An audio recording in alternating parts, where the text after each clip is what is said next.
To support a thesis, it is necessary to collect what in ancient times were called proofs, that is basically facts and data. Facts and data do not require any special oratory skill to be shaped, they only need to be found, collected, selected, and placed at the right moment of the speech. Facts and data are very important. When they are introduced in a discussion, they are like big stones that cannot just be ignored. There are several ways to respond to an interlocutor who presents us with facts. First of all, you can dispute the fact. This is false, this is not correct. This equals to throwing away the stone. As an alternative, you can challenge the relevance of the fact. Okay, this may be true, but it's not relevant to the point we're making for this reason. This equals to acknowledging the stone, but bypassing it. As another alternative, you can dispute that the data and facts are partial and therefore not reliable. You're only showing data on this point, but if you check these other data, which show the overall picture, you get to another conclusion. This equals to claiming that the real shape of the stone is different.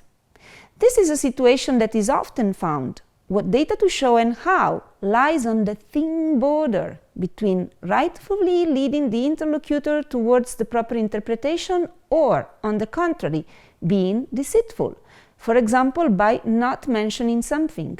Eventually, you can put on the table other data and facts that outnumber or make irrelevant the first. This equals to putting a much bigger stone on the table, dwarfing the first.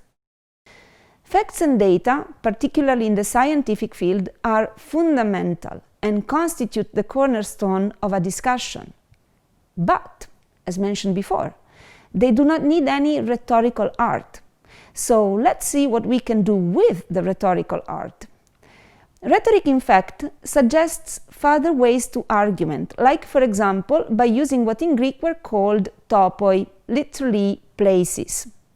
Topoi can be defined as patterns of reasoning, in other words, macro schemas, strategies, which are stored in our cognitive resources.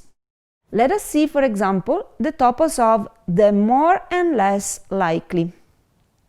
It basically states that if the most likely thing does not happen, then the less likely thing will also not happen. For example, if the greatest mathematicians have not been able to solve the Goldbach's conjecture yet, how do you think you will? Another example is the topos from the contraries. This example is by Aristotle himself.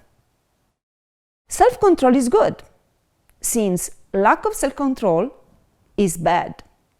This topos is based on the principle of non-contradiction, for which A and non-A cannot coexist.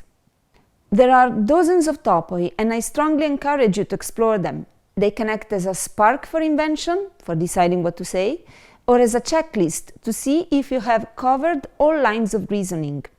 Another good way of argumenting is to make use of examples. Examples trigger an inductive form of reasoning of this kind. To support a specific claim, you introduce another claim, which in some way is similar to the first. By passing through an implicit generalization, the two are shown to be akin, and then it is easy to say that what applies to one applies to the other and vice versa. Let us see an example. Nuclear radiations can be dangerous, but do we really want to do without them? Also, medicines can be dangerous. Would we do without them?